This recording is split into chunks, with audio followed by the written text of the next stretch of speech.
তো hello everyone, কেমন আছো সবাই? আশা করি সকলে অনেক ভালো আছো। আজ আমি 17 তারিখ 16-17 তারিখে ডেলি কাম্বো কার্ডগুলো দেখাতে যাচ্ছি। প্রথমে আমরা PR&D টিমের এখানে আসার পর আমরা এই যে এখানে দেখতে পাচ্ছি মার্কেটিং উপরের এই ডান সাইডটা, এখানে আমরা ক্লিক করব।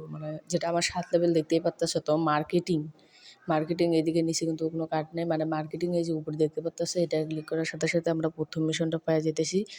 তো দ্বিতীয়বার আমরা এখানে যাব, এখানে কোনো কার্ডের ভিত্তি কিন্তু নেই। তো আমি তাও দেখাচ্ছি, এই যে দেখেন এখানেও কিন্তু নেই, এটা কিন্তু কার্ড না। তারপর আমরা একবারে সোজা যাব, একবার স্পেশাল কার্ডের ভিত্তিতে যে নিউ কার্ডের ভিত্তিতে যায়, আমরা যেখানে প্রথমটা পাবো, এই যে কার্ডটা দেখাতে যাচ্ছি 200M 250M লেখা আছে। তাই এখানে আসার পর আমরা সোজা ডাইরেক্ট নিচে আসবো নিউ কার্ডের ভিতরে ঢুকে। এই যে পিকচার নামে একটা দেখতে পাচ্তেছো, এই কার্ডটাতে ক্লিক করার সাথে সাথে অবশ্যই আমরা কিন্তু 5 মিলিয়ন পেয়ে যাবো। এবং ভিডিওটা ভালো লেগে থাকলে অবশ্যই একটা লাইক এবং সাবস্ক্রাইব করবেন। যদি চ্যানেলটাকে সাবস্ক্রাইব না করে থাকেন, সাবস্ক্রাইব করবেন, সাথে থেকে বেল আইকনটি ক্লিক করে দেবেন। তো এই ছিল আজকের ভিডিও। আল্লাহ হাফেজ।